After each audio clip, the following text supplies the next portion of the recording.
Time magazine called my next guest one of the best young adult authors of all time. Her first series started with Shatter Me and exploded into a 6-book series. Now, Tahera Mafi is launching her second series, starting with a novel titled This Woven Kingdom. This Woven Kingdom is a magical fantasy romance novel where enemies become lovers. Inspired by Islamic and Persian culture, this story takes place in the mythical kingdom of Ardunia. It's full of clashing empires, forbidden romance, and a long-lost heir to the throne disguised as a servant. Please welcome New York Times best-selling author Tahera Mafi. Congratulations on everything. Thank you so much. So when you hear the words best-selling, the best young adult author of all time, what does that do? Does your heart pound? Does your mind swirl? What does that mean when you hear that? It's both flattering and deeply humbling. It's a lot to live up to. And I'm touched that anybody would ever say such a kind thing about me. That's really all.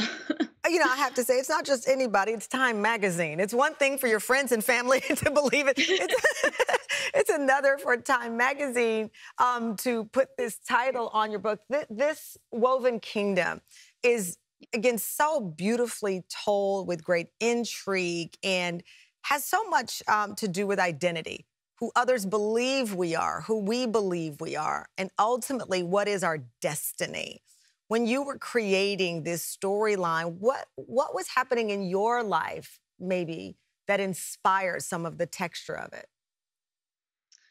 Well, I feel like in many ways, it's the amalgamation of so many different things that I've been working on in my career. I've been doing this for 10 years now, and I've written contemporary and fantasy and science fiction and, a lot of things that I feel like all came together in this moment.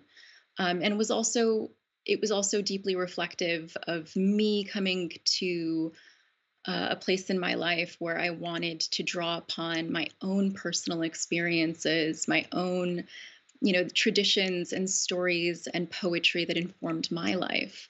And I wanted to build a story that was unapologetically reflective of that tapestry that, reflected my life.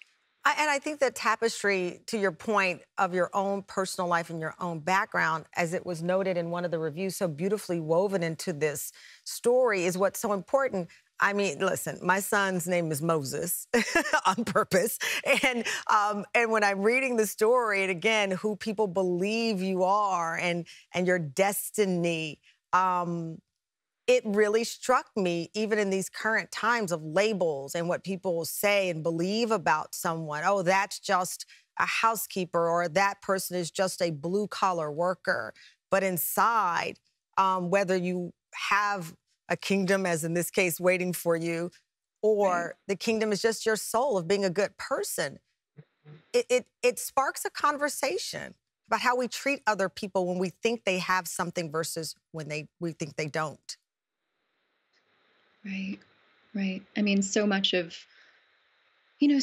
what I love to do in storytelling is to, elevate and elevate like really complex characters. Yeah. And I feel like characters motivate so much of my writing. I mean, for me, it's so much about what I love to do with fiction. I love to explore characters because characters are what define my life, the people that we know. And I love exploring that complexity because people are so much more than how they present. And I think it's always fun to explore that in fiction, too. To your point, when you're writing for young adult readers, right? But you also know that, again, their parents, their teachers, adults, much older people will pick this up. Do you feel pressure to keep the characters and even some of the descriptions in a box? I guess what I'm saying is, are you ever worried it's too much for the young reader? No, I never worry that the young reader can't handle it. I think young readers are fairly discerning. And I think that if something feels like too much for them, they probably won't be drawn to it. But there are also a lot of young readers who need heavier content or who need meatier content, because so many young people experience a great deal of pain, and in their young lives. And I actually think so much of what I do as a writer is to tell young people that their pain is valuable and seen. Hedda, we looked up, before the commercial break, we teased it, the most Googled question about you. And I know you don't know this question because you don't probably Google yourself. So here we go. Is there going to be another Shatter Me book? That Is is that? the number one question. Oh, that's really nice. I was worried it was something embarrassing.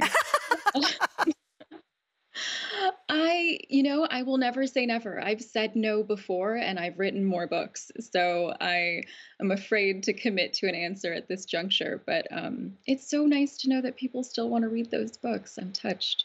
Well, that's the whole point, and they'll feel the same way about this Woven Kingdom. I have my question about Cameron, how you came up with the name, obviously close to Tamron. Were you watching the Tamron Hall show? Cameron, of course, is the lead character, one of the leads in this Woven Kingdom. Yeah. I was definitely thinking of you. I wanted to create a super uh, complicated, agonized, y- tortured prince Mhm. who is inheriting this kingdom that is almost too much to bear, and he's super conflicted. And I really love writing morally gray characters. Yeah. So he's on a journey. He is on Certainly a in journey, the one that he does not see coming. Going back, though, to inspiration for the Woven Kingdom, some of the inspiration came from a famous Persian poem, the Shahnameh. Shahnameh. Yeah, Shahnameh. that's right. Yeah. How, It's this epic poem by the esteemed Persian poet Ferdowsi, and it's like 50,000 rhyming couplets. It's very long. It's like the Persian Game of Thrones, and beloved and treasured by Persian people worldwide, and performed the way that Shakespeare is performed. And I grew up hearing so many of these stories, and I really wanted to pay tribute to it. when you're able to now at this success level have the confidence and be unapologetic in your ability to pay tribute to your rich history in this way, how validating is it at this point? I think more than validating, it's liberating. Mm. I started out in this industry terrified. I was 23 and scared, and I'd never seen anyone like me do something like this before, and in my, in this category, in this way. And I didn't even put my picture on my author photo on my books because I was afraid if somebody saw what I looked like, they wouldn't want to read my books. Ah, And now for me to have come so far that I'm like now able to celebrate yeah. who I am and where I came from and what informed me and my identity is just it's a unique kind of Mm. freedom and joy.